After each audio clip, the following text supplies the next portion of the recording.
पूज्याय राघवेन्द्राय सत्यधर्म। ನಮಸ್ತೆ ಎಲ್ಲರಿಗೂ, welcome to HR Official YouTube channel. ಪೂಜ್ಯಾಯ ರಾಘವೇಂದ್ರಾಯ ಸತ್ಯಧರ್ಮರಥಾಯ ಚ ಭಜತಾಂ ಕಲ್ಪವೃಕ್ಷಾಯ ನಮತಾಂ ಕಾಮಧೇನುವೆ. ನಾನಿವತ್ತು ರಾಘವೇಂದ್ರ ಸ್ವಾಮಿಗಳ ಪವಿತ್ರ ಸ್ಥಳವಾದ ಶ್ರೀ ಮಂತ್ರಾಲಯಕ್ಕೆ ಬಂದಿದ್ದೇನೆ. ಎಲ್ಲರಿಗೂ ಮಂತ್ರಾಲಯಕ್ಕೆ ಸ್ವಾಗತ ಸುಸ್ವಾಗತ. ಸಿಕ್ಕಾಪಟ್ಟೆ ಜನ ಇದ್ದಾರೆ ನೋಡಿ, ಯಪ್ಪ ಯಪ್ಪ ಯಪ್ಪ ಸಿಕ್ಕಾಪಟ್ಟೆ ಜನ ಇದ್ದಾರೆ. ಫುಲ್ಲು ರಶ್ ಇದೆ. ದರ್ಶನ ಅಂತೂ ಮಧ್ಯಾಹ್ನ ಆಗ್ಬಿಡುತ್ತೆ, ಅಷ್ಟು ಜನ ಇದ್ದಾರೆ ಇಲ್ಲಿ.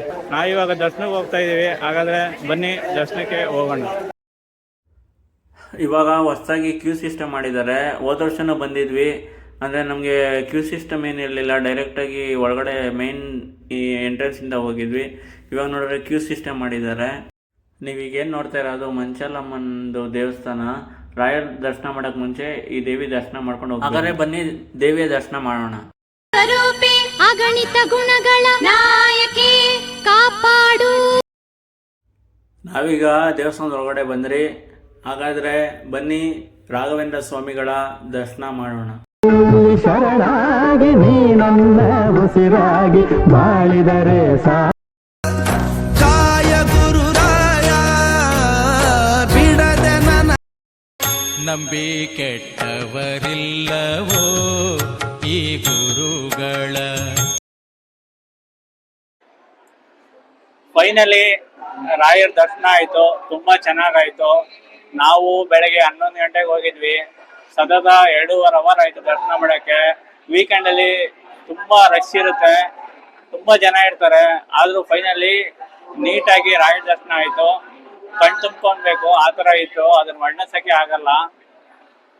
ಹೊಸ ಕ್ಯೂ ಸಿಸ್ಟಮ್ ಮಾಡಿದ್ದಾರೆ, ಮುಂಚೆ ಥರ ಇಲ್ಲ. ಮುಂಚೆ ಡೈರೆಕ್ಟ್ ಒಳಗಡೆ ಬರ್ಬೋದಾಯ್ತು, ಇವಾಗ ತುಂಬಾ ರೌಂಡ್ ನೋಡ್ಕೊಂಡು ಬರಬೇಕು. ಗುರುವಾರ ಮತ್ತೆ ಭಾನುವಾರ ತುಂಬಾ ಜನ ಇರ್ತಾರೆ. ನೋಡಿ, ವೀಕ್ ಡೇಸ್ ಅಲ್ಲಿ ಪ್ಲಾನ್ ಮಾಡ್ಕೊಂಡು ಬನ್ನಿ ಆದಷ್ಟು. ನೋಡಿ, ಅಲ್ಲಿ ಗುರುಗಳು ಬರ್ತಾ ಇದ್ದಾರೆ. ನಮ್ಮ ಗುರುಗಳು ನೋಡೋ ಅದೃಷ್ಟ ಸಿಕ್ತು ನಮಗೆ.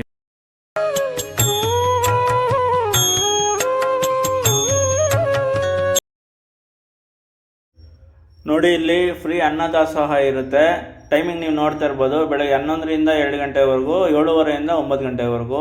ಪಕ್ಕದಲ್ಲೇ ಚಪ್ಪಲ್ ಸ್ಟ್ಯಾಂಡ್ ಇದೆ. ದಯವಿಟ್ಟು ಚಪ್ಪಲ್ ಸ್ಟ್ಯಾಂಡಲ್ಲೇ ಚಪ್ಪಲಿ ಬಿಟ್ಬಿಟ್ಟು ಬನ್ನಿ. ಆದಷ್ಟು ಸ್ವಚ್ಛತೆಯನ್ನು ಕಾಪಾಡಿ. ನೋಡಿ ಎಷ್ಟು ಜನ ಇದ್ದಾರೆ ನೋಡಿ. ಒಳಗಡೆ ಎಲ್ಲ ತೋರಿಸ್ತೀನಿ ನೋಡಿ. ಇಲ್ಲಿ ನೋಡಿ, ಒಳಗಡೆ ಎಲ್ಲ ಹೋಗ್ತಾ ಇದ್ದಾರೆ ಜನ ಊಟಕ್ಕೆ ನೋಡಿ.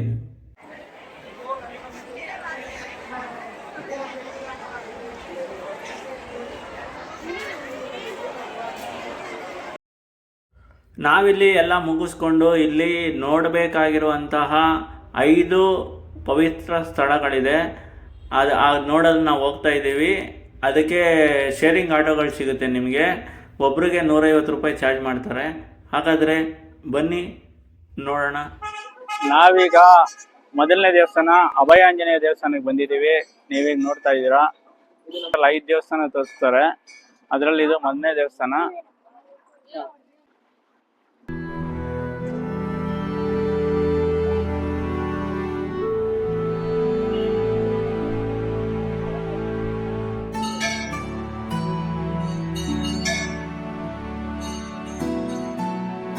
ಈಗ 2ನೇ ದೇವಸ್ಥಾನಕ್ಕೆ ಹೋಗೋಣ. ನೀವೀಗ ನೋಡ್ತಾ ಇರೋದು ಉಳ್ಳುಗುಂಡು. ಇದು ರಾಯರಿಗೆ ತುಂಬಾ ಅಂದ್ರೆ ಕಡಲೆಬೇಳೆ ಚಟ್ನಿ ಅಂದ್ರೆ ಅವ್ರಿಗೆ ತುಂಬಾ ಇಷ್ಟ. ಹಾಗಾಗಿ ಚಟ್ನಿ ಮಾಡೋಕ್ಕೆ ಇದೇ ಉಳ್ಳುಗುಂಡನ್ನ ಉಪಯೋಗಿಸ್ತಾ ಇದ್ರು.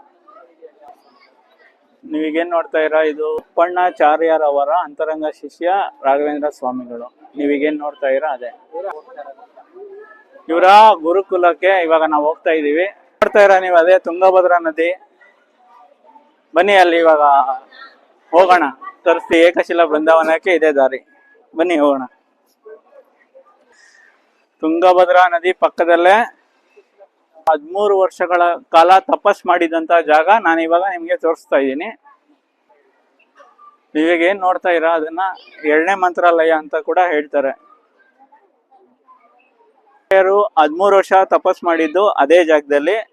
ಇದು 2ನೇ ಬೃಂದಾವನ ಅಂತ ಕೂಡ ಕರೀತಾರೆ ಇದನ್ನ. ಅಪ್ಪಣ್ಣಾಚಾರ್ಯರ ಕೋರಿಕೆ ಮೇಲೆ ರಾಯರು ಇಲ್ಲಿ ಜ್ಯೋತಿ ರೂಪದಲ್ಲಿ ದರ್ಶನ ನೀಡಿದಂತ ಪುಣ್ಯ ಸ್ಥಳ ಇದು. ಇದೇ ತುಂಗಭದ್ರಾ ನದಿ. ಬೃಂದಾವನಸ್ಥರಾಗೋ ವಿಷಯ ಅಪ್ಪಣ್ಣಾಚಾರ್ಯಗೆ ತಿಳಿಯುತ್ತೆ. ಈ ಬಸ್ಸು ಟ್ರಾನ್ಸ್ಪೋರ್ಟೇಶನ್ ಏನು ಇರಲ್ಲ. ಅವರು ಮಂತ್ರಾಲಯಕ್ಕೆ ಹೋಗ್ಬೇಕಂದ್ರೆ ತುಂಗಭದ್ರಾ ನದಿ ಮೂಲಕನೇ ಹೋಗ್ಬೇಕು. ಇದೇ ತುಂಗಭದ್ರಾ ನದಿ ತುಂಬಾ ಜೋರಾಗಿ ಹರಿತಿತ್ತು ಆಗಿನ ಸಮಯದಲ್ಲಿ.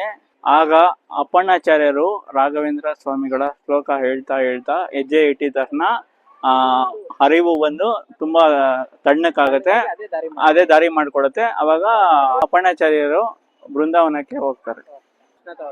ಅದಾದ್ಮೇಲೆ ಅಪ್ಪಣ್ಣಾಚಾರ್ಯರು ಪ್ರತಿದಿನ ಆ ರಾಯರ್ ನೋಡಕ್ಕೆ ಮಂತ್ರಾಲಯಕ್ಕೆ ಹೋಗ್ತಾ ಇರ್ತಾರೆ. ಆಗ ಒಮ್ಮೆ ರಾಯರ ಹೇಳ್ತಾರೆ, ನಾನು ಅಲ್ಲಿ ನಿನಗೆ ಜ್ಯೋತಿ ರೂಪದಲ್ಲಿ ದರ್ಶನ ಕೊಡ್ತೀನಿ. ಹಾಗಾಗಿ ಅಪ್ಪಣ್ಣಾಚಾರ್ಯರು ತಪಸ್ ಮಾಡಿದಂತ ಜಾಗಕ್ಕೆ ಏಕಶಿಲಾ ಬೃಂದಾವನವನ್ನು ನಿರ್ಮಿಸಿದ್ದಾರೆ. ಅಲ್ಲಿ ನೋಡಿ, ಅದೇ ಅದು ಒಂದೇ ಕಲ್ಲಲ್ಲಿ ನಿರ್ಮಿಸಿರುವಂತ ಏಕಶಿಲಾ ಬೃಂದಾವನ. ನೀವೀಗೇನು ನೋಡ್ತಾ ಇರೋ ಇದು ಶ್ರೀ ಗುರು ರಾಘವೇಂದ್ರ ಸ್ವಾಮಿಗಳು ಜಪ ಮಾಡಿದ ಸ್ಥಳ ಇದು. ನಾವೀಗ ಬಿಚ್ಚಲಮ್ಮ ದೇವಸ್ಥಾನಕ್ಕೆ ಹೋಗ್ತಾ ಇದ್ದೀವಿ. ನೋಡಿ, ನೀವೀಗ ಏನು ನೋಡ್ತಾ ಇದ್ದೀರಾ ಇದೇ ಬಿಚ್ಚಲಮ್ಮ ದೇವಸ್ಥಾನ.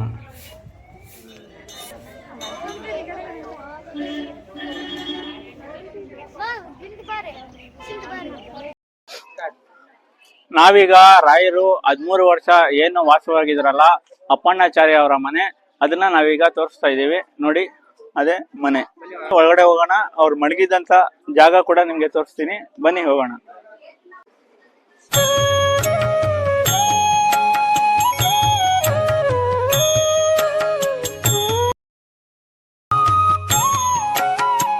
ಜಲಧರ ದ್ವಿಜವರಗೆ ತಾನೇ ಒಲಿದು ಸುಲಭ ಮುಕುತಿಯ ನಿತ್ತನು.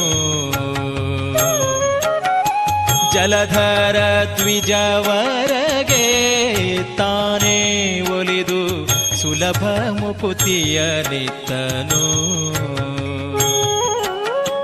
ಚೆಲುವ ಸುತನ ಪಡೆದ ಲಲನೆಗೆ ತ್ವರದಿಂದ, ಚೆಲುವ ಸುತನ ಪಡೆದ ಲಲನೆಗೆ ತ್ವರದಿಂದ, ಪುಲಿನ ಗರ್ತದಿ ದಿವ್ಯ ಜಲ. ನಾವೀಗ ಲಕ್ಷ್ಮೀ ದೇವಸ್ಥಾನಕ್ಕೆ ಹೋಗ್ತಿದ್ದೀವಿ.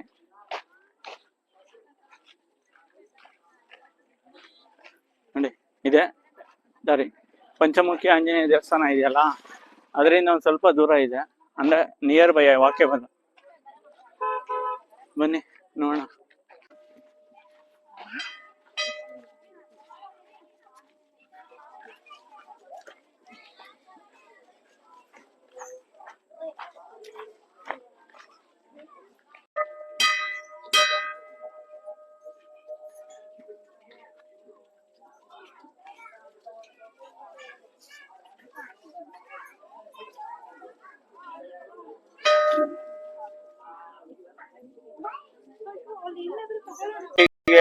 ರಾಘವೇಂದ್ರ ಸ್ವಾಮಿಗಳಿಗೆ ತಪಸ್ ಮಾಡಕ್ಕೆ ದಾರಿ ತೋರಿಸಿದ್ದು ಲಕ್ಷ್ಮೀ ದೇವಿನೇ. ಬನ್ನಿ ದರ್ಶನ ಮಾಡೋಣ, ತಾಯಿ ದರ್ಶನ ಮಾಡೋಣ. ಇಹ ಪರಲೋಕ ಹಿತೈಷಿಣಿ ದೇವಿ ಶ್ರೀ ಗಜಲಕ್ಷ್ಮೀ ವಂದಿಸು.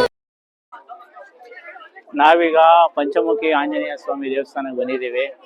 ನೀವು ಇಲ್ಲಿ ನೋಡ್ತಾ ಇದ್ದೀರಾ, ಇದೇ ಪಂಚಮುಖಿ ಆಂಜನೇಯ ದೇವಸ್ಥಾನ. ನಿಮಗೆ ಟೈಮಿಂಗ್ಸ್ ತೋರಿಸ್ತೀನಿ, ಬನ್ನಿ ನೋಡಿ. ಇದೇ ದೇವಸ್ಥಾನ ಟೈಮಿಂಗ್ಸು ಬೆಳಗ್ಗೆ 6ರಿಂದ 7:30ವರೆಗೂ ಇರುತ್ತೆ ದರ್ಶನಕ್ಕೆ. ಹಾಗಾದ್ರೆ ಬನ್ನಿ ಹೋಗೋಣ.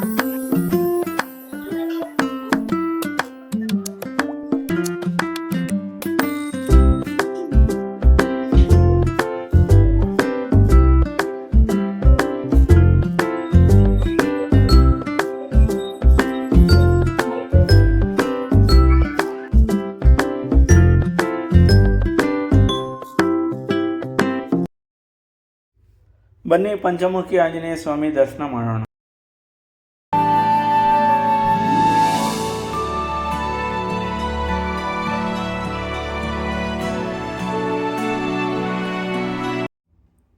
ನೀವೀಗೇನು ನೋಡ್ತಾ ಇರೋದು ಆಂಜನೇಯ ಸ್ವಾಮಿ ಪಾದುಕೆ. ಅದು ನೀವೀಗೇನು ನೋಡ್ತಾ ಇರೋದು ಆಂಜನೇಯ ಸ್ವಾಮಿನ ಹಾಸಿಗೆ ಮತ್ತು ದಿಂಬು. ನೀವೀಗೇನು ನೋಡ್ತಾ ಇದ್ದೀರಾ ಅದು ನೋಡಿ, ಇದೆ ಹಾಸಿಗೆ ಮತ್ತು ದಿಂಬು. ಇದಾಗಿತ್ತು ಮಂತ್ರಾಲಯದ ವಿಡಿಯೋ. ಈ ವಿಡಿಯೋ ಇಷ್ಟವಾದರೆ ಲೈಕ್ ಮಾಡಿ, ಶೇರ್ ಮಾಡಿ, ಸಬ್ಸ್ಕ್ರೈಬ್ ಮಾಡಿ. ಹಾಗೂ ಯಾರೆಲ್ಲ ನನ್ನ ಚಾನಲ್ ಸಬ್ಸ್ಕ್ರೈಬ್ ಮಾಡಿಲ್ಲ ದಯವಿಟ್ಟು ಸಬ್ಸ್ಕ್ರೈಬ್ ಮಾಡಿ ಅಂತ ಹೇಳ್ತಾ ಮುಂದಿನ ವಿಡಿಯೋದಲ್ಲಿ ಸಿಗೋವರೆಗೂ ಟಾಟಾ, ಬಾಯ್ ಬಾಯ್.